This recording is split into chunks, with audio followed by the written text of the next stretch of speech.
Hello everyone. So today I am going to discuss electrochemistry chapter, that is the third chapter of physical chemistry. यहाँ पर हमने क्या देखना है, यहाँ पर होता है आपका कन्वर्जन ऑफ एनर्जी, मतलब जब एक फॉर्म से दूसरी फॉर्म में एनर्जी को कन्वर्ट करते हैं तो उसके लिए हम क्या डिवाइसेस यूज़ करते हैं, कैसे आपका एनर्जी का फ्लो होता है, कहाँ एनर्जी प्रोड्यूस होती है, कहाँ एनर्जी देनी होती है, किस तरह के सेल्स हमें पढ़ने हैं। बिकॉज 12th के बोर्ड में आपको बेसिक आइडिया चैप्टर के बारे में ज़रूरी है, मैं उसको आपको दोबारा से सब कुछ रिवाइज करवाने वाली हूँ। तो इलेक्ट्रोकेमिस्ट्री चैप्टर में जो सबसे पहली चीज़ है वो हम देख लेते हैं सेशंस के ऑब्जेक्टिव्स के, हमें क्या क्या कवर करना है। जो सबसे पहला है वो है आपका कंडक्टेंस, कि रेजिस्टेंस के रिवर्स में जो काम करेगा दैट इज कंडक्टेंस। फिर Kohlrausch's law, electrolysis, Faraday first law which is very important in case of electrolytic cell, Faraday second law of electrochemistry, electrochemical cell, and the last is secondary cell. तो अगर तुम इसको ध्यान से देखोगे तो आपके पास यहाँ पर क्या क्या होने वाला है वो सबसे पहले ज़रूरी है आपके लिए समझना कंडक्टेंस को। सो आपने फिजिक्स में रेजिस्टेंस पढ़ा है। रेजिस्टेंस क्या होता है? जो कि आपकी इलेक्ट्रिसिटी के फ्लो को रोकता है, बैरियर की तरह काम करता है। तो हमें उसके रिवर्स में सोचना है कि अगर मुझे किसी भी either it can be an electrolyte या फिर कोई कंडक्टर या कोई भी एनीथिंग जो कि आपका इलेक्ट्रिसिटी को फ्लो करती है, तो वो कितना कंडक्टेंस, ईज ऑफ मूवमेंट किसका, इलेक्ट्रॉन का प्रोड्यूस करती है, उसको हम बोलते हैं कंडक्टेंस। तो बेसिकली यहाँ पर आपका जो डेफिनेशन अगर मैं उससे देखूँ तो रेसिप्रोकल ऑफ द रेजिस्टेंस, यानी कि जो रेजिस्टेंस के एकदम इनवर्सली एक्ट करे उसको हम क्या बोलने वाले हैं, कंडक्टेंस। तो फॉर अ कंडक्टर जो कि यूनिफॉर्म क्रॉस सेक्शन का है, ये पे मैंने कंडक्टर यहाँ पर कंसिडर कर लिया है जिसका एरिया आपका क्रॉस सेक्शन का alpha that is a, and जो उसकी लेंथ है आपकी यहाँ से यहाँ तक लेके जो आपने लेंथ कंसिडर करी है वो आपकी क्या होने वाली है, एल। तो हमने फिजिक्स में ये टर्म बहुत यूज किया है कि रेजिस्टेंस ऑफ एनी सब्सटेंस या ऑब्जेक्ट जिसमें हम रेजिस्टेंस के बारे में पता लगा रहे हैं वो डायरेक्टली प्रोपोर्शनल होता है इस क्रॉस सेक्शन एरिया की लेंथ के, एंड इनवर्सली प्रोपोर्शनल होता है उसके क्रॉस सेक्शन एरिया के। तो अगर मैं प्रोपोर्शनलिटी का साइन हटा दी थी तो मेरा क्या आता है, प्रोपोर्शनलिटी कांस्टेंट, जिसको हम बोलते हैं rho, that is what specific resistivity. अब यहाँ पर आपका ये चीज तो होता है जो रेजिस्टेंस के बारे में बात करना है, but we are looking for conductance. So what will I do, I just reciprocal everything. So what can I do? Just simply pick all these formula and put it over here.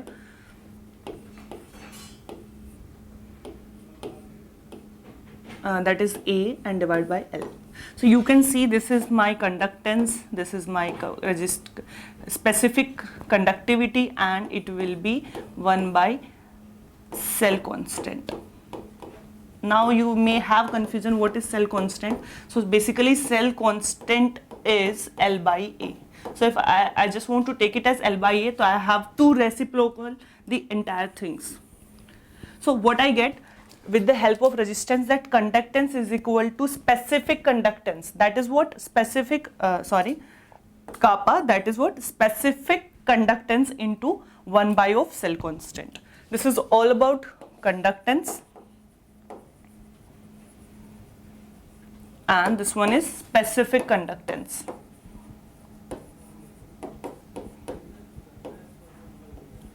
तो आपके लिए सबसे easy trick क्या हो सकती है, आप पहले रेजिस्टेंस के बारे में निकालिए और फिर उसका रेसिप्रोकल यानी कि इनवर्स में आप उसको प्लेस कर दीजिए, तो आपका क्या बन जाएगा, यहाँ पर सारा आपका बन जाएगा कंडक्टेंस से रिलेटेड जो भी आपको चाहिए वो आपका यहाँ पर आपको मिल जाने वाला है। नेक्स्ट, अगर आप ध्यान से यहाँ पर देखोगे, एक second guys,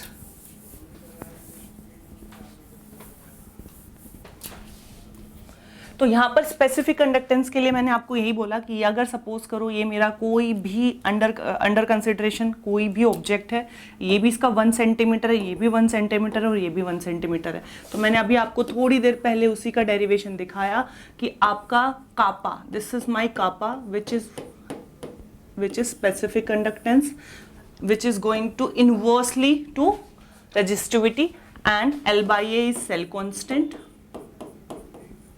This is my cell constant and this is my conductance which is C.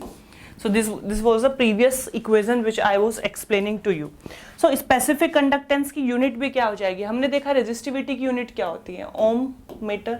अगर इसी को स्पेसिफिक कंडक्टेंस की बनाऊं तो ये क्या हो जाएगी, ओम इनवर्स मीटर इनवर्स, या फिर ओम इनवर्स सेंटीमीटर इनवर्स, या फिर ओम की जगह आप साइमन भी यूज कर सकते हो, Simon and meter inverse. So these are the different SI unit of specific conductance, that is what conductivity.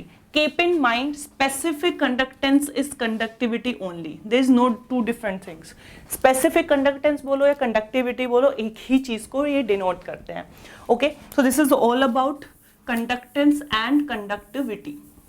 Now if I'm going to move to the next slide, so after this specific conductance, now we have to figure out type of conductance. Why I'm saying कि हमें type of conductance पढ़ने की ज़रूरत क्यों है, क्योंकि जब हम एक solution का specific conductance या फिर conductivity निकालते हैं तो हमारे दिमाग में एक चीज़ बहुत clear होती है कि वहाँ पर conductance या specific conductance किसकी वजह से check कर रहे हैं, just because of ions. और ions कहाँ से मिले हमें, solute particle से मिले, और solute हमें क्या इंफॉर्मेशन देता है कि किसी पर्टिकुलर सॉल्वेंट में कितना अमाउंट ऑफ सोल्यूट है, वो हमारा क्या बन जाता है, कॉन्सेंट्रेशन. अब कॉन्सेंट्रेशन को मैंने आपको बताया था सॉल्यूशन चैप्टर में डिफरेंट कॉन्सेंट्रेशन टर्म से डिफाइन करते हैं, जैसे कि molarity, molality, normality and your formality and other terms as well. तो इस टाइम पे क्योंकि मैं अमाउंट देख रही हूँ तो ड्यूरिंग दिस कंडक्टेंस हमें दो तरह की चीजों से हम अमाउंट कंसिडर कर सकते हैं, तो पर मोल्स के हिसाब से जिसमें हम मोलैरिटी लेंगे, या फिर पर ग्राम इक्विवेलेंट के हिसाब से जिसमें हम कौन सा कॉन्सेंट्रेशन टर्म लेने वाले हैं, नॉर्मैलिटी. तो यहाँ पर हमने देखा कि हम किसका कंडक्टेंस निकाल रहे हैं, all the ions produced by dissolving of 1 gram equivalent. मतलब मेरे पास जो सोल्यूट है जब उसको मैं एक पर्टिकुलर सॉल्वेंट में डिसॉल्व कर रही हूँ तो वो कितना लिया मैंने, उसका क्वांटिटी कितना लिया, that is 1 gram equivalent of an electrolyte, क्योंकि यही आपका यहाँ पर एक तरह से सोल्यूट की तरह एक्ट करेगा. ये you should know what is electrolyte. Electrolyte वो होते हैं जो कि किसी पर्टिकुलर सॉल्वेंट में जाकर अपने कॉन्स्टिट्यूएंट आयन में ब्रेक हो जाते हैं पर लीटर ऑफ द सॉल्यूशन. तो यहाँ पर आप इसको इस डेफिनेशन को ऐसे डिफाइन करते हैं. यहाँ पर ये आपका क्या बता रहा है, इक्विवेलेंट कंडक्टेंस. लैम्डा क्या इंडिकेट कर रहा है, equivalent conductance which is equal to kappa into volume. Either you can do volume की वैल्यू अगर तुम नॉर्मैलिटी के टर्म में डिफाइन कर दोगे तो आपका क्या हो जाएगा, यहाँ पर आपका इक्विवेलेंट कंडक्टेंस आ जाएगा, जिसको मैं लैम्डा EQ बहुत स्पेसिफिक कर दिया. EQ is equal to K into 1000 divided by N. क्योंकि यहाँ पर 1000 इसलिए मल्टीप्लाई हुआ था क्योंकि अगर हमारा वॉल्यूम किस में हो, ml में हो. अगर हमारा वॉल्यूम लीटर में है तो हमें 1000 की मल्टीप्लिकेशन की कोई जरूरत नहीं पड़ने वाली है. तो ये आपका फर्स्ट टाइप बन गया है किसका, कंडक्टेंस का, that is what equivalent conductance. Now if I am going to move to second one, means to say अगर मेरे पास कॉन्सेंट्रेशन किस फॉर्मेट में है, मेरे पास कॉन्सेंट्रेशन है मोल्स के फॉर्मेट में. So now I am going to take molarity. Now I am going to take molarity because moles, जब भी हमारे पास आपका इलेक्ट्रोलाइट मोल्स के फॉर्म में होगा तो हमारा कॉन्सेंट्रेशन किस में होता है, जनरली मोलैरिटी में. अब कुछ बच्चों का कंफ्यूजन ये रहता है मैं मोलैलिटी क्यों नहीं ली, क्योंकि वो मोलैलिटी में हम वॉल्यूम को कंसिडर नहीं करते, वहां पर हम सॉल्वेंट का क्या लेते हैं, मास लेते हैं. तो इसलिए यहाँ पर मोलैलिटी का कॉन्सेप्ट आप यूज नहीं करोगे. It is a conductance of all the ion produced by the dissolving 1 mole of electrolyte. C 1 mole of electrolyte in per litre of solution. So volume आपकी अगेन यहाँ पर क्या है, आपकी ml में है तो 1000 मल्टीप्लाई होगा, अगर लीटर में होती तो 1000 की कोई जरूरत यहाँ पर आपको नहीं होने वाली थी. But you should remember generally यही होता है फॉर्मूला की kappa into 1000 divided by molarity in case of volume in ml. Okay, so these are the two types of conductance. The other one is equivalent and this one is molar conductance. So you have to keep in mind during the calculation of kind of question which is coming on conductance कि हमारे पास electrolyte का amount किस form में हमें दिया हुआ है. Okay, now if I'm going to move to second part. अभी हम क्या देख रहे हैं कि अगर मेरे पास कोई इलेक्ट्रोलाइट मेरे सॉल्यूशन की फॉर्म में है तो उसके टाइम पे आपका कंडक्टेंस क्या होने वाला है. अब देखो इलेक्ट्रोलाइट भी बेटा दो तरह के हो सकते हैं. इलेक्ट्रोलाइट का क्या होता है कि स्ट्रॉन्ग इलेक्ट्रोलाइट, वीक इलेक्ट्रोलाइट. अब स्ट्रॉन्ग इलेक्ट्रोलाइट का कंडक्टेंस निकालना बहुत ईजी है बिकॉज हमें पता है कि वो पानी में जाते या किसी पर्टिकुलर सॉल्वेंट में जाते ही डिसोसिएट हो जाएंगे. Let's take an example of NaCl. NaCl going to dissolve, if I am going to dissolve it in water, ये किस में कन्वर्ट हो जाता है, Na+ और Cl-, मतलब 100% डिसोसिएशन हो जाता है. बट व्हाट इफ अगर कोई इलेक्ट्रोलाइट स्ट्रॉन्ग इलेक्ट्रोलाइट नहीं है, वो 100% डिसोसिएट नहीं होगा, मतलब कंप्लीट आयंस नहीं देगा. अगर कंप्लीट आयन ही नहीं मिलेंगे तो आप उसका कंडक्टेंस फाइंड आउट कैसे करेंगे.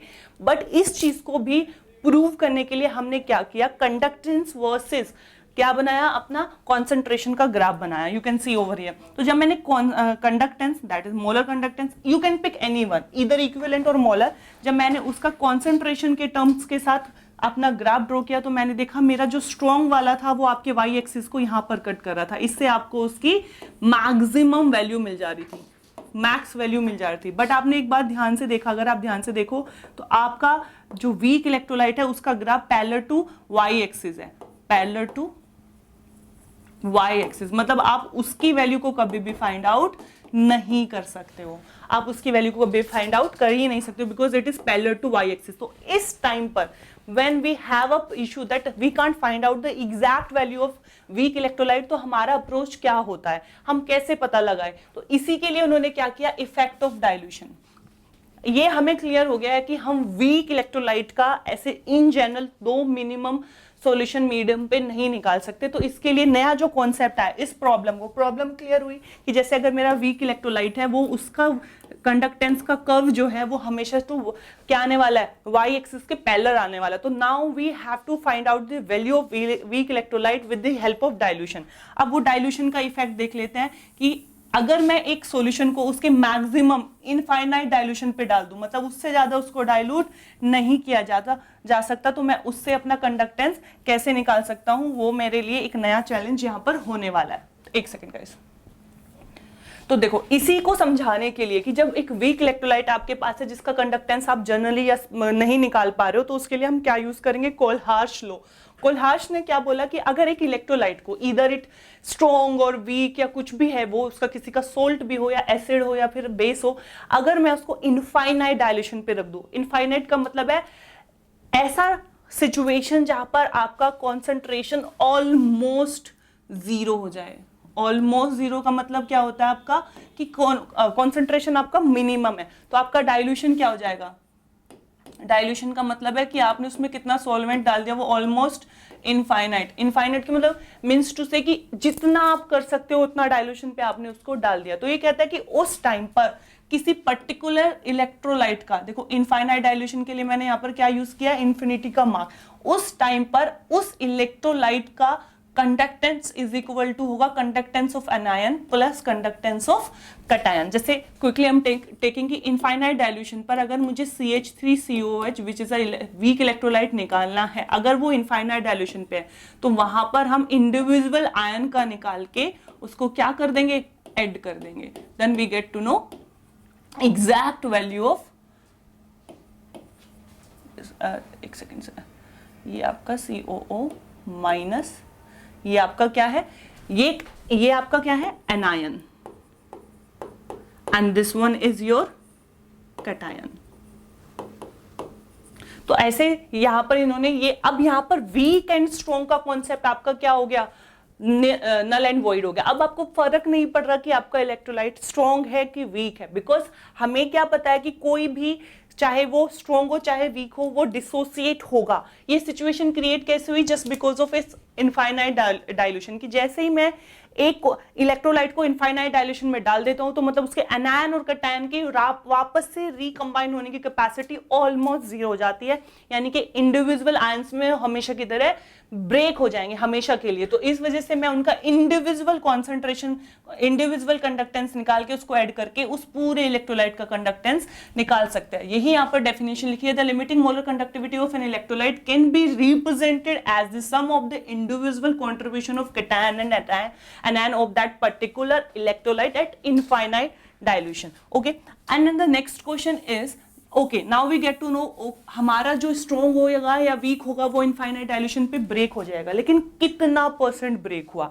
अब देखो जो स्ट्रॉन्ग है उसका तो we know very well that alpha will be 100%, alpha is indicating degree of dissociation. But अगर आपको वीक के लिए डिग्री ऑफ डिसोसिएशन निकालना है तो अल्फा आप कैसे निकालते हैं, किसी पर्टिकुलर कॉन्सेंट्रेशन पर मोलर कंडक्टेंस एंड इनफाइनाइट वाला आप यहाँ पर डालोगे, और ये वाला आप इधर इक्विवेलेंट वाला भी ले सकते हो यहाँ पर, या मोलर, जो कि आपको वैल्यू क्वेश्चंस में दी होती है कि अगर किसी पर्टिकुलर जैसे 2 मोलर पर उसका कंडक्टेंस ये था और इनफाइनाइट पर उसका कंडक्टेंस सपोज करो ये x था ये y था, तो आप क्या करोगे, x बाई y करके उसका अल्फा फाइंड आउट कर सकते हो। तो जब वीक इलेक्ट्रोलाइट का कंडक्टेंस निकालते हैं तो पहला हम क्या यूज करते हैं, कोलहार्श लॉ, और सेकंड हम क्या यूज करते हैं, उसकी degree, that is what, alpha, degree of dissociation. तो ये दोनों चीजें आपको यहाँ पर पता होनी चाहिए कैसे आप फाइंड आउट करने वाले हो। अब नेक्स्ट, इसके बाद हमारे पास क्या है यहाँ पर, कोलहार्श के बाद हमारे पास है यहाँ पर, एक सेकेंड गाइस, इलेक्ट्रोलाइसिस। इलेक्ट्रोलाइसिस बोलते हैं कि ओके, ये बात क्लियर थी कि कॉन्स्टिट्यूएंट आयंस में टूट गया, एक अनायन में, एक कैटायन में। अब मैं इसके लिए एक सेल क्रिएट करूंगी, एक ऐसा सेल जिसके अंदर 2 इलेक्ट्रोड्स लूंगी, एक कैटायन, एक आपको ऑलरेडी पता होगा एक एनोड होता है, एक कैथोड होता है, जिसके अंदर हम क्या करते हैं, इलेक्ट्रोलाइसिस। तो अगर आप ध्यान से देखो, ये मेरा एक इलेक्ट्रोलाइटिक सेल है जिसके अंदर आप क्या लगाते हो, बैटरी, जिसको वायर के थ्रू आप 2 इलेक्ट्रोड से कनेक्ट करते हो, एक होता है आपका कैथोड, एक होता है आपका एनोड। यहाँ पर ये वाला एनोड है और ये वाला कैथोड है। जब इसके अंदर आपने इलेक्ट्रोलाइट डाल दिया, तो जैसे अगर मैं बहुत ही सिंपल टर्म में उसको डिफाइन करूँ, एक मेरा Na+ ले लेती हूँ और एक मेरा Cl- ले लेती हूँ। अगर मैं क्या ले रही हूँ, क्योंकि मैंने क्वेश्चन में NaCl को पिक किया हुआ है, मतलब NaCl को मैंने एज अ इलेक्ट्रोलाइट यूज किया हुआ है, एज अ इलेक्ट्रोलाइट। तो जब मैंने इसको ब्रेक किया तो ये कैसे ब्रेक होगा, Na+ और Cl- में। तो आपको ये पता होना चाहिए कि यहाँ पर इलेक्ट्रोलाइटिक सेल पे आपका एनोड प्लस होता है और आपका कैथोड माइनस होता है, राइट। अब जो Cl- है वो प्लस की तरफ अप्रोच करेगा, प्लस की तरफ अप्रोच करेगा, opposite charge attract each other. लेकिन जब वो एनोड की तरफ अप्रोच करता है तो वो जो उसके पास प्रेजेंट इलेक्ट्रॉन होता है उसको क्या कर देता है, रिलीज कर देता है। और ऐसी कोई भी स्पीसीज जो क्या करती है, रिलीज ऑफ इलेक्ट्रॉन्स करती है, उसको हम क्या बोलते हैं, उसका हुआ है ऑक्सीडेशन। उसका क्या हुआ है, ऑक्सीडेशन। इसीलिए बोलते हैं एनोड पर हमेशा क्या होता है, ऑक्सीडेशन होता है। अब इस रिलीज करे हुए इलेक्ट्रॉन को कौन कंज्यूम करता है, sodium ion, which is already present in the solution. And उसको रिलीज करने के बाद वो खुद को क्या कर लेता है, रिड्यूस कर लेता है। तो इसीलिए बोलते हैं कैथोड पर हमेशा क्या होता है, रिडक्शन। तो आपने क्या ऑब्जर्व किया कि मैम एनोड पर Cl2 गैस मिली थी मुझे और कैथोड पे मुझे सोडियम मेटल मिला था, जाके इस पे चारों तरफ इसके डिपॉजिट होने लग जाता है। मतलब आपको क्या देखोगे, एक आपने रोड ली जिसपे आप देखोगे कि उसकी थिकनेस बढ़ने लगी, यानी कि उस पर कोई चीज आके डिपॉजिट हो रही है। तो यहाँ पर किसका डिपोजिशन होने वाला है, सोडियम का डिपोजिशन होने वाली। यही सबसे ज्यादा बड़ी और फेमस एप्लीकेशन है इलेक्ट्रोलाइटिक सेल की, कि अगर आपको कोई पर्टिकुलर एलिमेंट प्योर फॉर्म में इकट्ठा करना है तो आप उसका क्या करते हो, इलेक्ट्रोलाइसिस करते हो। तो ध्यान रखना, एनोड पर हमेशा ऑक्सीडेशन होता है और कैथोड पर हमेशा क्या होता है, रिडक्शन होता है। और 90% मेटल जिसको आप उसकी इम्प्योर से प्योर फॉर्म में लेके आ रहे हो, आप उसमें ये वाला मैकेनिज्म फॉलो करते हो। नेक्स्ट, तो इलेक्ट्रोलाइसिस होता क्यों है ये हमें क्लियर हो गया कि जब हमें किसी भी इम्प्योर से प्योर फॉर्म को लेके आना है, हम जनरली इलेक्ट्रोलाइटिक सेल उसके लिए यूज करते हैं। और 90% ये रिएक्शन मेटल के एक्सट्रैक्शन में यूज होता है। अब कितना इलेक्ट्रोलाइसिस हुआ होगा, मतलब पहला क्वेश्चन मेरे दिमाग में यहाँ आता है कि मैम या आई गेट टू नो कि यहाँ पर क्या होने वाला है, डिपोजिशन होने वाला है, बट कितना होने वाला है और वो किस पैरामीटर पे डिपेंड होता है। लाइक अगर मैं बोलूं कि कॉपर के लिए सपोज करो 2 ग्राम डिपॉजिट हुआ, आयरन के लिए 1 ग्राम हुआ, तो आप ये डिसाइड कैसे कर पा रहे हो कि यहाँ पर 2 हुआ, यहाँ पर 1 हुआ? क्या ये किसी बात पे डिपेंड करता है कि जितना आप ये अप्लाई करोगे उतना ही होगा? यस। आपने एक बात ऑब्जर्व करी पिछली वाली स्लाइड को, अगर तुम दोबारा से ध्यान से देखोगे तो मैं यहाँ पर क्या दे रही हूँ, मैं यहाँ पर आपको एक particular source of energy provide कर रही हूँ, दैट इज बैटरी। ये प्योरली इसी पे डिपेंड करता है। तो जब इसके बाद आफ्टर दिस इलेक्ट्रोलाइसिस, फैराडे ने 2 लॉज बनाए, first law and second law. First law में उसने बोला कि अगर सपोज करो आपके पास एक इलेक्ट्रोलाइटिक सेल है, आप उसको जितना ज्यादा बैटरी के थ्रू चार्ज प्रोवाइड करोगे वो उतना ज्यादा ही आपका क्या करेगा, डिपोजिशन करेगा। यही उसका पहला जो प्रिंसिपल था वो ये था, the mass of the substance deposit. वो जो मास, वो जो सब्सटेंस आप वहां पे डिपोजिट कर रहे हो, उसका मास या उसका जो अमाउंट होने वाला है वो डायरेक्टली प्रोपोर्शनल होगा कितना amount of charge through battery आप उसको प्रोवाइड कर रहे हो। तो इसको मैथमेटिकली हम ऐसे लिख सकते हैं, W indicating the amount of substance which is going to deposit and Q is indicating charge. And you know very well Q is equal to क्या होता है, that is charge is equal to current into time. So I can just substitute the value of Q over there.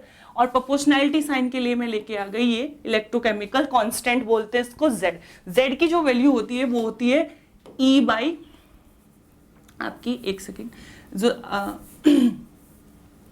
Q is equal to मैंने यहाँ पर लिखा I into T, and Z को Z आपका होता है E बाई एफ, जहां पर E आपका क्या होता है, equivalent mass, equivalent mass, and F आपको पता होना चाहिए, दैट इज फैराडे कांस्टेंट,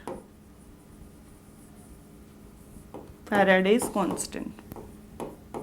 ठीक है, तो आप, और आपको ये भी पता होना चाहिए कि जो F की वैल्यू होती है वो हमेशा फिक्स होती है, कांस्टेंट होता है, दैट इज 96500 कूलम। तो जब आप इन सारी वैल्यूज को उठा के सब्सटीट्यूट कर दोगे तो आपका फाइनल आंसर क्या आना चाहिए W का, W is equal to A into I into T divided by 96500. This is the first law of Faraday.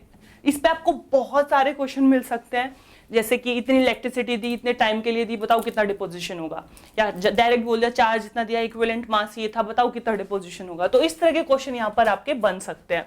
Okay, state away यहाँ पर आपका न्यूमेरिकल क्वेश्चन ही बनेगा, क्योंकि स्टेटमेंट जैसा इसमें कुछ मेरे को ऐसा दिख नहीं रहा है कि वो उसमें स्टेटमेंट का क्वेश्चन भी आपसे पूछ सकता है. So after this first law of Faraday, second law of Faraday की नीड क्या बनी कि अगर सपोज करो मेरे पास दो डिफरेंट इलेक्ट्रोलाइटिक सेल है. अब एक के लिए समझ पाना बहुत इजी था कि जितना ज्यादा आप चार्ज उसको प्रोवाइड करोगे वो उतना ही ज्यादा डिपोजिशन करेगा. That is completely directly proportional to each other, like you are going to provide more charge then it will deposit more substance over the cathode. अब अगर मैं दो different इलेक्ट्रोलाइटिक सेल ले लूँ, सपोज करो एक कॉपर का ले लेती हूँ और एक जिंक का ले लेती हूँ, तो उनका सारा मैकेनिज्म, डिपोजिशन, रिडक्शन, ऑक्सीडेशन सब डिफरेंट होगा. तो उस केस में मैं कैसे रिलेट करूँ कि कितना डिपोजिशन होगा, तो उसके लिए मैंने यहाँ पर देखो क्या एग्जांपल लिया कि लेट अस सपोज मेरे पास तीन अलग अलग सेल है. एक मेरे पास Ag का था, एक मेरे पास कॉपर का सेल ले लिया, मैं कॉपर का डिपोजिशन कर रही हूँ, और एक मेरा सिंपल H2SO4 का H+ ले लिया मैंने. यहाँ पर H+ भी तो एक कैटायन की तरह यूज हो सकता है. तो इन तीनों के केस में मैंने क्या किया, इन तीनों के केस में मैंने सेम बैटरी अप्लाई किया. मतलब अगर मैं इन तीन डिफरेंट सेल्स पर सेम चार्ज अप्लाई कर रही हूँ, क्योंकि बैटरी सेम है तो मतलब जो भी, जैसे कि यहाँ से मेरी क्लोज होगी तो तीनों को सेम चार्ज होगी, तीनों सीरीज में कनेक्ट है तो तीनों के साथ तीनों के पास सेम करंट जाने वाला है.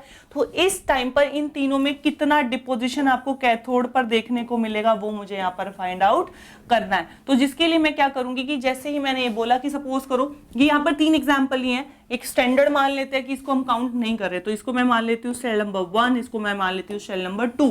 तो ये कहता है कि अगर मुझे इनकी डिपोजिशन का रेशियो निकालना है, that is W1 divided by W2, that will be directly proportional to their equivalent mass, that is E1 divided by E2 ratio के. अब आप E1 की वैल्यू भी सब्स्टिट्यूट कर सकते हो. कैसे, मतलब अगर आपको याद होगा Z इज इक्वल टू क्या था, E बाई एफ. एफ क्या था, कांस्टेंट, तो कहीं ना कहीं ई जेड जो है वो डायरेक्टली रिलेट कर रहा है आपके ई से. तो आप जेड मतलब आप क्या कर सकते हो, ई के साथ रेदर देन ई आप वहां पर क्या पुट कर सकते हो, Z into I into T भी पुट कर सकते हो, यानी कि Z1 अपॉन Z2 भी. या आप अब एक फॉर्मूला आपका ये बनता है और एक फॉर्मूला आपका ये बनता है. इन दोनों में से आप कोई सा भी फॉर्मूला वहां पर यूज कर सकते हो. अब ये किस पे डिपेंड करेगा, आपको दिया गया है. अगर आपको डिफरेंट Z का वैल्यू दिया है, I इंटू टी दिया है, करंट और टाइम दिया, तो आप ये वाला वैल्यू यूज करोगे. और अगर आपको डायरेक्ट इक्विवेलेंट मासेस दे दिए तो आप ये वाला फॉर्मूला यूज करोगे. तो इसी के हिसाब से उन्होंने यहाँ पर क्या बोला कि अगर W1 divide by W2 E1 upon E2 है और W1 divided by W2 Z1 और Z2 भी है, तो आपका डायरेक्टली क्या हो जाएगा, ये वही बात हो गई कि अगर A is equal to B है और A is equal to C भी है, तो यानी कि क्या हो जाएगा, B is equal to C हो जाएगा. तो इसलिए Z1 upon Z2 is equal to E1 upon E2 भी हो जाएगा. ये आपका हो जाएगा क्या, फॉर्मूला नंबर 3.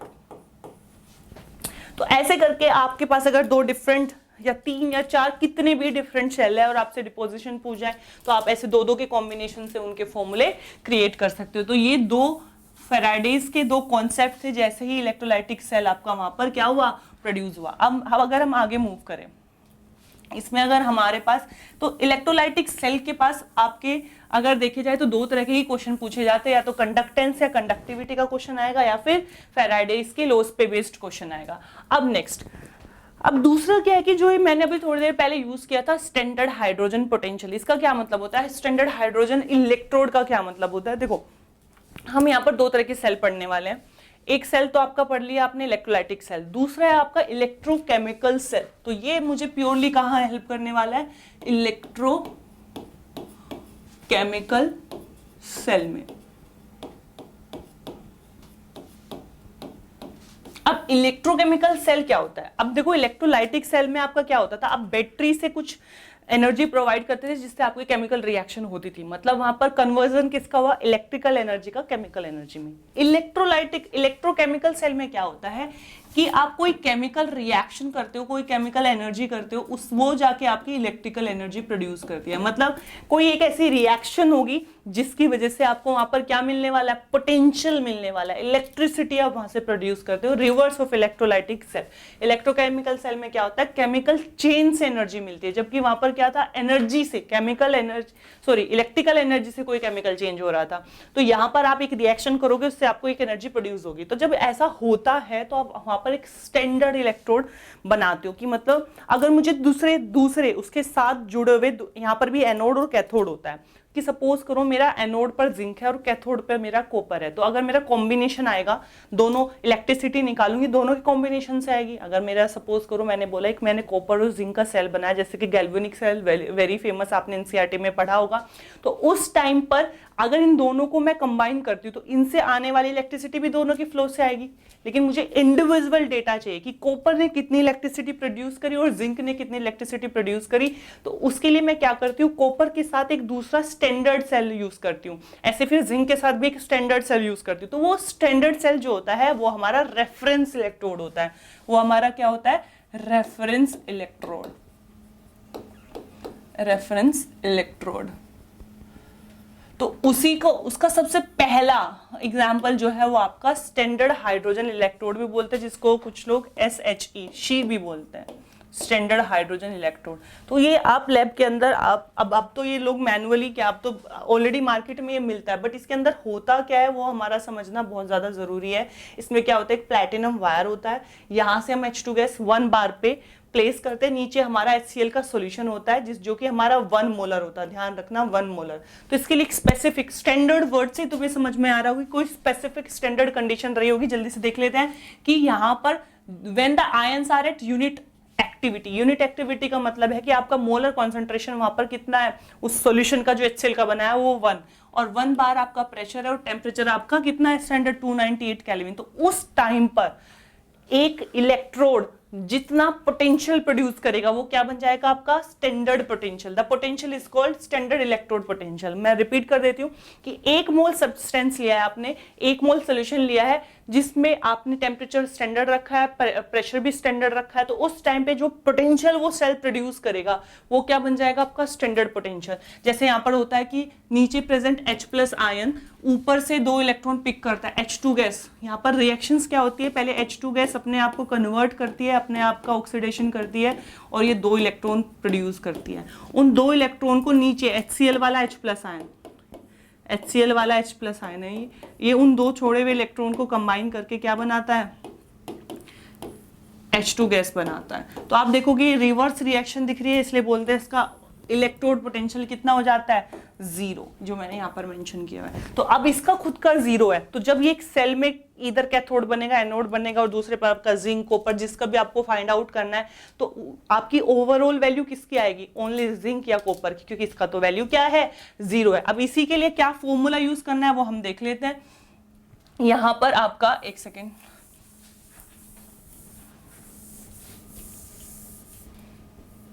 देखो यही आपकी इलेक्ट्रोकेमिकल सीरीज है कि जब आपके पास हाइड्रोजन इलेक्ट्रोड आ गया तो इससे आप बाकी चीजों का भी पता लगा सकते हो। जैसे कि मैंने देखा, मैंने अपना, अगर आप लोग ध्यान से देखोगे तो आपका मिड में हाइड्रोजन रखा हुआ है, जिसको हमने अभी पता लगाया कि वो आपका स्टैंडर्ड इलेक्ट्रोड पोटेंशियल है। तो आपने देखा कुछ चीज उसके ऊपर है, कुछ उसके नीचे है, मतलब ये वो सारे लोग हैं जिनका स्टैंडर्ड पोटेंशियल का वैल्यू क्या है, पॉजिटिव है, मतलब ये आपको पॉजिटिव में वैल्यू दे रहा है, और ये वो सारे लोग हैं जिनका आपका पोटेंशियल का वैल्यू क्या है, नेगेटिव है। तो ऊपर से ध्यान रखना, नीचे से ऊपर की तरफ आपके ऑक्सीडाइजिंग एजेंट की, मतलब ऑक्सीडाइजिंग एजेंट कौन होते हैं, जो सामने वाले को ऑक्सीडाइज करे और खुद को क्या करे, रिड्यूस करे। तो ऐसा काम कौन करता है, ऐसा काम आपके जनरली नॉन मेटल्स करते हैं, क्योंकि उनको इलेक्ट्रॉन की जरूरत होती है। तो सामने वाले को ऑक्सीडाइज करेंगे, उससे इलेक्ट्रॉन लेके खुद के लिए क्या कर लेंगे, उनको कंज्यूम कर लेंगे। तो इसी की वजह से, जस्ट बिकॉज ऑफ हाइड्रोजन की वजह से हम ये फाइंड आउट कर पाए कि किनका इजिली रिडक्शन होता है और किनका इजिली ऑक्सीडेशन होता है। उसके हिसाब से हमने क्या बना दी है, इलेक्ट्रोकेमिकल सीरीज बना दी, जिसके हम अंदर क्या करते हैं, हर एक एलिमेंट को अरेंज करते हैं as per there electrode potential. उसके हिसाब से हमें 2-3 एप्लीकेशन मिली कि कौन अच्छा ऑक्सीडाइजिंग एजेंट है, कौन अच्छा रिड्यूसिंग एजेंट है, कौन किसको ऑक्सीडाइज कर पाएगा, कौन किसको रिड्यूस कर पाएगा। तो ये पूरी एक सीरीज हमारी बन गई जिसका नाम हमने यहाँ पर क्या रख दिया, इलेक्ट्रोकेमिकल सीरीज रख दिया। अब नेक्स्ट इसके बाद जो हमारा अगला होने वाला है वो है इलेक्ट्रोमोटिव फोर्स, कि मैम ये हमें क्लियर हो गया कि कौन ऑक्सीडाइज होने वाला है, कौन रिड्यूस होने वाला है, लेकिन वो सब के सब किस पे थे, 1 मोलर कॉन्सेंट्रेशन पे। वहां पर एक्टिविटी कितनी ले रहे हो, कॉन्सेंट्रेशन कितना ले रहे हो, 1 मोलर। अगर मैम उससे अलग है, अगर उससे अलग हमसे पूछ ले, देखो ये आपको एक बात ध्यान रखना, ये तो स्टैंडर्ड की कंडीशन है, ये आपकी क्या है, स्टैंडर्ड की कंडीशन है। स्टैंडर्ड बोले तो आपका मोलैरिटी वहां पर 1 मोल है, मतलब आपका जो कॉन्सेंट्रेशन है आपका 1 मोल है। तो इसलिए बोलते हैं ई ऑफ सेल निकालने के लिए आप क्या करोगे, स्टैंडर्ड पूरे सेल का वैल्यू निकालना है तो आप कैथोड का पोटेंशियल माइनस एनोड का पोटेंशियल कर दोगे। जैसे अगर मैं बोलूं मेरे पास कोई भी कॉपर का सेल था जिसके एक तरफ तो आपका कॉपर का इलेक्ट्रोड था, दूसरी तरफ आपका हाइड्रोजन का इलेक्ट्रोड था, तो आप इसके लिए वैल्यू लिखोगे यहाँ पर कॉपर की और यहाँ पर हाइड्रोजन की, दैट इज 0। तो आपको पूरी वैल्यू किसके हिसाब से मिलने वाली है, कॉपर के हिसाब से। इसीलिए मैंने बोला स्टैंडर्ड हाइड्रोजन इलेक्ट्रोड का यूज ही यही है कि वो एक हाफ सेल का काम खुद से करता है और दूसरे हाफ सेल के आपको क्या देता है, एग्जैक्ट वैल्यू प्रोवाइड करता है। तो ये तो आपका इलेक्ट्रोमोटिव फोर्स, दैट इज कि अगर आपका सेल स्टैंडर्ड कंडीशन पे है तो आप उस पूरे सेल का पोटेंशियल ऐसे निकाल सकते हो। बट अगर ऐसा ना हो, आपकी मोल कॉन्सेंट्रेशन या आपकी एक्टिविटी 1 मोल ना हो, तो आपका क्या होगा उसके टाइम पर, ये आपका इलेक्ट्रोकेमिकल सेल हो गया which is I have already explain. मैं फिर भी एक ब्रीफ छोटा सा दे देती हूँ यहाँ पर कि एक तरफ आपका एनोड होता है, दूसरी तरफ आपका कैथोड होता है। एक जो मेजर डिफरेंस है वहां पर सिंगल कंटेनर होता है, यहाँ पर 2 डिफरेंट कंटेनर होते हैं। यहाँ पर आपका क्या होता है, सोल्ट ब्रिज जो इन दोनों सोल्यूशन को भी कनेक्ट करता है। I will give the brief of salt bridge in the next slide. और यहाँ पर आपका क्या होता है, जैसे ही यहाँ पर एनोड पे ऑक्सीडेशन होता है, इलेक्ट्रॉन यहाँ से निकल के चलते हैं किसकी तरफ, कैथोड की तरफ। तो जब इलेक्ट्रॉन के फ्लो से ऑपोजिट डायरेक्शन में आपका क्या प्रोड्यूस हो जाएगा, करंट। और जैसे ही करंट प्रोड्यूस होता है आपका वोल्ट मीटर एक वैल्यू वहां पर आपको प्रोवाइड करता है, जिसके हिसाब से हम ये जज करते हैं कि इस रिएक्शन के होने से हमें क्या मिल रहा है, पोटेंशियल मिला है। और वो कितना मिलेगा वो डिपेंड करेगा कि कितना ऑक्सीडेशन एंड रिडक्शन यहाँ पर हुआ है। तो ये आपका क्या होता है, इलेक्ट्रोकेमिकल सेल होता है, जो कि केमिकल एनर्जी को किस में चेंज करने वाला है, आपकी इलेक्ट्रिकल एनर्जी में। अब जो सोल्ट ब्रिज था, जैसे मैंने बताया कि वो जनरली क्या करता है, आपके सॉल्यूशन को कनेक्ट करता है, सर्किट को कंप्लीट करता है। क्योंकि इलेक्ट्रोड्स को तो आपने वायर से कनेक्ट कर दिया, लेकिन 2 सॉल्यूशन को आप कैसे कनेक्ट करेंगे। तो जनरली सोल्ट ब्रिज बनता किससे है, अगर मैं या तो आप KCl का कॉम्बिनेशन लेते हो एक ऑप्शन, या फिर KCl ना लेके KNO3 ले लेते हो, या फिर आप NH4NO3। जनरली जब भी आप सोल्ट ब्रिज बनाते हो आप एक इन्वर्टेड ग्लास ट्यूब लेते हो ऐसे यू शेप की, और उसमें आप अगर सॉल्यूशन और KCl को आप क्या कर देते हो, फिल कर देते हो, तो इससे बन जाता है आपका सोल्ट ब्रिज। अब इसका काम क्या है सोल्ट ब्रिज का, ये जनरली 3 से 4 इसके सबसे फेमस यूज है, वो है मिनिमाइज लिक्विड जंक्शन पोटेंशियल, कि बीच में कोई भी लिक्विड जंक्शन पोटेंशियल आपके 2 कंटेनर के बीच में कभी ना बने। इसके लिए भी हम वहां पर क्या यूज करते हैं, सोल्ट ब्रिज। दूसरा, मेंटेन द इलेक्ट्रिकल न्यूट्रलिटी, जब क्या होता है कि एक तरफ से इलेक्ट्रॉन दूसरी तरफ मूव करते हैं तो किसी एक कंटेनर में कम हो जाते हैं, किसी एक में ज्यादा हो जाते हैं, आयंस के नंबर कम ज्यादा होते हैं। तो ये क्या करता है, जिस तरफ भी कैटायन की कमी है उस तरफ कैटायन को भेज देता है, क्योंकि इसके पास तो दोनों है ना, K+ भी और Cl- भी है। तो जिस तरफ कैटायन की अगर आपको शॉर्टेज फील हो रही है तो उधर कैटायन भेज देगा, और जिस तरफ आपको एनायन की शॉर्टेज फील हो रही है उधर वो आपका Cl भेज देगा। तो इसीलिए क्या करता है, इलेक्ट्रिकल न्यूट्रलिटी ऑफ सॉल्यूशन, मैंने बोला ना सॉल्यूशन को कनेक्ट करता है, तो उनकी इलेक्ट्रिकल न्यूट्रलिटी को भी मेंटेन करता है। And the third one, complete the circuit.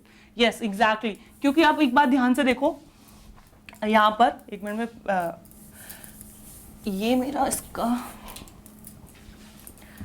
इसके बाद है मेरा सोल्ट ब्रिज, ये देखो यहाँ पर।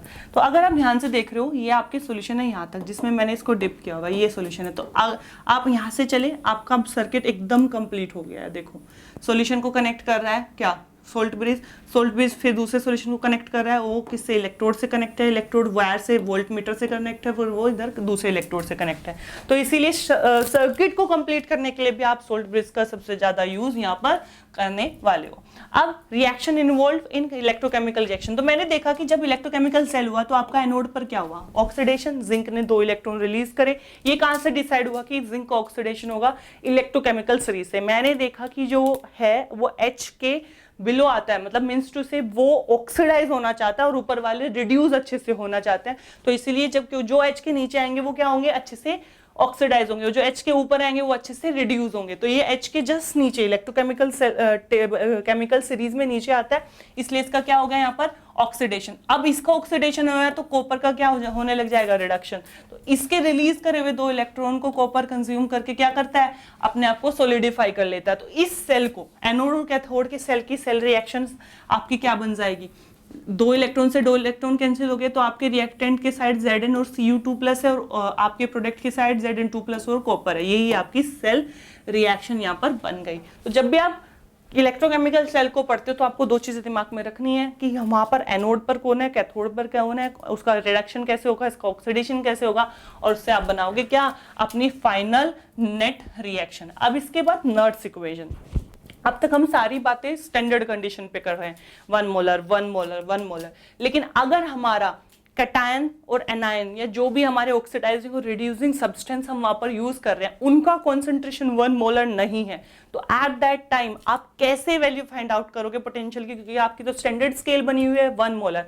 तो उसके लिए यहाँ पर नया कॉन्सेप्ट आया, नर्ड इक्वेशन। मतलब जब आपका कॉन्सेंट्रेशन 1 मोलर यानी कि स्टैंडर्ड कंडीशन पे ना हो, तब आप कैसे किसी भी इलेक्ट्रोकेमिकल सेल का पोटेंशियल निकालोगे, उसके लिए आप क्या यूज करने वाले हो, नर्ड्स इक्वेशन। तो जो होती है आपकी ई ऑफ सेल, मतलब उस पर्टिकुलर टाइम कॉन्सेंट्रेशन पे स्टैंडर्ड -2.303 RT/2F लोग, ऊपर आप हमेशा रखते हो कौन, किसको, एनोड को, नीचे रखते हो आप कैथोड को, जिसपे कैथोड पे आपका रिडक्शन हुआ। अब इसको ये आपकी स्टैंडर्ड कंडीशन। अब इसको थोड़ा सा मैं अगर मॉडिफाई कर दूं, क्योंकि जनरली क्या होता है आपका आर और टी की वैल्यू फिक्स होती है, तो अगर आपका आर रूम टेम्परेचर पे 298 केल्विन है और टी और आर का आपको पता है गैस कांस्टेंट, फैराडे की वैल्यू भी 96500 पता है, तो इसको अगर आप सबको सब्स्टिट्यूट कर देते हैं तो आपकी फाइनल जो रिएक्शन बनती है, ये जो 2 है ना यहाँ पर, ये 2 is indicating number of electrons, ध्यान रखना n, इसलिए मैंने यहाँ पर अपनी स्टैंडर्ड इक्वेशन में n यूज कर लिया। एंड लोग, ऊपर आप एनोड और नीचे आप कैथोड। ये भी एक जनरलाइज्ड रिएक्शन अपनी यहाँ से बना सकते हो कि वो स्पीसीज जो एनोड पर प्रेजेंट थी और वो स्पीसीज जो कैथोड पर, उसका कॉन्सेंट्रेशन और नीचे उसका कैथोड का कॉन्सेंट्रेशन। तो ये आपकी स्टैंडर्ड नर्ड्स इक्वेशन बन जाती है। बस ध्यान रखना जब आपका T 298 केल्विन हो, फैराडे की वैल्यू 96500 हो और R गैस कांस्टेंट है, वो तो आपको पता है, उसकी तो वैल्यू फिक्स होती है। तो ये सारी वैल्यू को अगर मैं सब्स्टिट्यूट कर दूं और मल्टीप्लाई 2.303 से कर दूं तो आपका क्या वैल्यू आएगा, ऊपर ये आना चाहिए और नीचे n। ये 2 को मैंने हटा दिया, ईथ कैन n का वैल्यू कुछ भी हो सकता है ना, 1 2 3 4 5, तो इसलिए मैंने उसके लिए यहाँ पर एक जनरलाइज्ड अलग से वैल्यू रख दी n। तो ये आपकी नर्ड्स इक्वेशन हो जाएगी। अब इसने इसमें एक चीज नई ऐड कर दी कि सपोज करो कि ये रिएक्शन कॉपर और जिंक की रिएक्शन इक्विलिब्रियम पे है। मतलब इक्विलिब्रियम का मतलब क्या है कि जितना ये इधर जा रहा है उतना ये वापस इधर आ जा रहा है। तो इस केस में आपका नर्ड्स इक्वेशन थोड़ी चेंज हो जाती है, क्योंकि इक्विलिब्रियम पे ई ऑफ सेल 0 हो जाता है। ये मानते हैं कि जहां से आप चले वापस आप वहीं पे आ गए, तो आपका ऑल ओवर सेल का सेल पोटेंशियल क्या हो जाएगा, 0। मतलब सपोज करो आपने 1 साइड जाने में 5 वोल्टेज प्रोड्यूस करा, वापस आने में -5, तो 5 + -5 = 0 हो जाता है ना, तो इसलिए ई ऑफ सेल 0 हो जाएगा। अगर मैं यहाँ पर ई ऑफ सेल को 0 पुट कर देती हूँ तो ये मेरी नई इक्वेशन क्या बन जाएगी, ई नॉट ऑफ सेल -2.303। ये पूरा का पूरा आपका क्या, ये चार्ट ऐसा हो जाएगा। और देखो आपको ये पता है इक्विलिब्रियम कांस्टेंट, ये आपका क्या बन जाएगा, KEQ। तो मैं इसकी जगह पे क्या पुट कर सकती हूँ, KEQ। तो जैसे ये = 0 है तो आप इसको पूरे को उठा के इधर से कहाँ पे लेके आ जाओगे, उसकी राइट साइड, लेफ्ट साइड पे। E of cell is equal to क्या हो जाएगा आपका 2.303 RT divided by NF। n यहाँ पर 2 है तो इसलिए 2 दिख रहा है आपको, ये रट मत लेना कि ये 2 ही होता है, नहीं NF होता है, क्योंकि इस पर्टिकुलर एग्जांपल पर आपने देखा कि n की वैल्यू 2 है, तो इसलिए that's why I have used 2। और लोग KEQ इक्विलिब्रियम कांस्टेंट जिसको हम बोलते हैं यहाँ पर।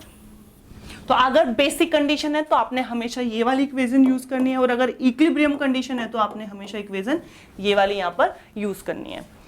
आई जस्ट होप ये आपको यहाँ पर इतना क्लियर हो गया। अब इसके बाद स्पॉन्टेनिटी, ये तो हमें समझ में आ गया कि पोटेंशियल कैसे निकालना है, अगर 1 मोलर है तो कैसे निकालना है, कैथोड माइनस एनोड, अगर 1 मोलर भी नहीं है तो कैसे निकालेंगे नर्ड्स इक्वेशन। अब क्या ये सेल फिजिबल है, जो मैं बात आपसे कर रही हूँ क्या वो सेल स्पॉन्टेनियस प्रोसेस है, फिजिबल भी है कि नहीं है, उसके लिए हम यहाँ पर यूज करते हैं Gibbs free energy, that is delta G.